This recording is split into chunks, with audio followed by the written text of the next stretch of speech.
Hello, I'm Dr. Jada, Vice President of Wellbeing for Listeners on Call. And today I just want to talk a little bit about boundaries, but more specifically about being open-minded to establishing those healthy boundaries. And you're probably thinking, I am open-minded. And you probably are right, but you may be wrong because remember, we don't know what we don't know. So to encourage open-mindedness implies one is closed-minded. And well, that's actually what I'm saying. And I'd like to not only encourage you, but I'd like to challenge you to explore new ideas for how you might establish healthier boundaries for increased mental wellness. Now, open-mindedness refers to the ability or one's willingness to consider other perspectives, new ideas, or explore new experiences. And within the context of this particular conversation, it's exploring new ways to set healthier boundaries. And remember, healthier is the important word. So healthier boundaries. So big question, what is a boundary? You probably already know, but I want to give a working definition here. It's a limit, it's a border, it's a dividing line, an invisible line that separates one person or separates you from another person. And it's a limit or even an expectation for how you want others to treat you. So we have limits or boundaries in a variety of areas. So we have psychological, emotional, financial, physical boundaries. We have time boundaries and intimacy boundaries, material boundaries, spiritual boundaries. We have all sorts of boundaries. And one of the easiest ways to set a boundary is to say no.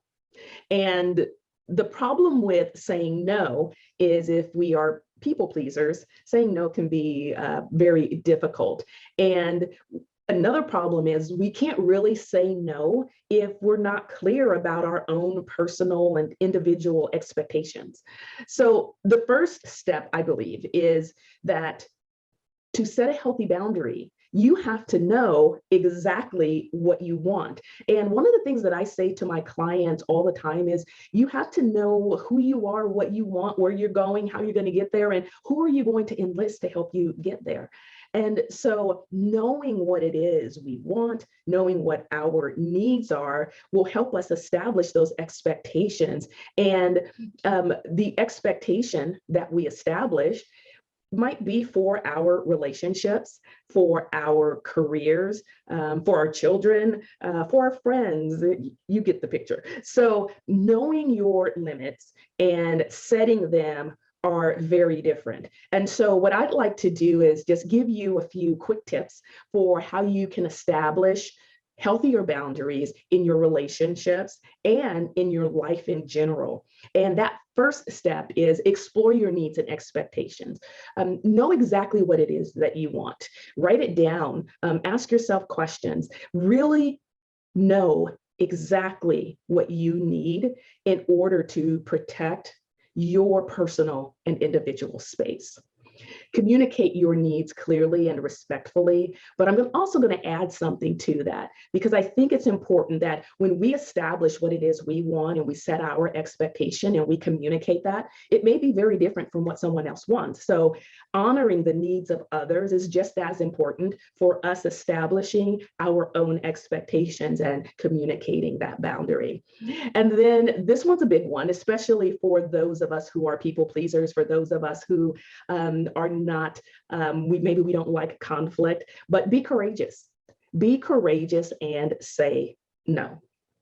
But you have to know your limit and your expectation in order to say no. And so again, I want to encourage you, this is where you can take courage in your heart to really establish what is best for you.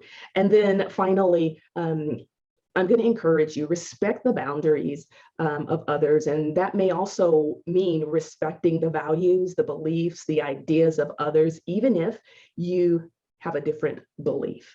And so what might establishing a boundary look like? Well, here's a very brief example.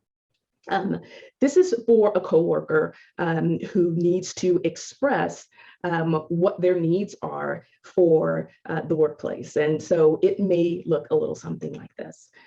I feel overwhelmed when I'm given unrealistic deadlines because I take pride in my work and want to have enough time to really do my best.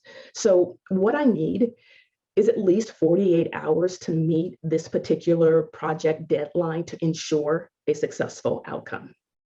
And so that's just stating the need, also establishing the boundary, and then also highlighting, hey, this is what's causing me to feel that I'm not doing well in this specific area. So however you decide to set your boundary, identify the need, express it, say no if you can, if you need to, but also value the values and ideas of others. And so setting healthy boundaries for many of us may be a challenge. And I think it's because it's not just a one-time effort. I wish it was just, yeah, we set the boundary and it's done. But oftentimes we have to reinforce the boundary. We have to set the boundary and then come right back and reinforce it. And so it's somewhat of a lifelong process of setting boundaries. So this is a skill set that all of us can use. But remember, practice makes perfect, and setting healthy boundaries helps us feel that we have more control in out of control situations.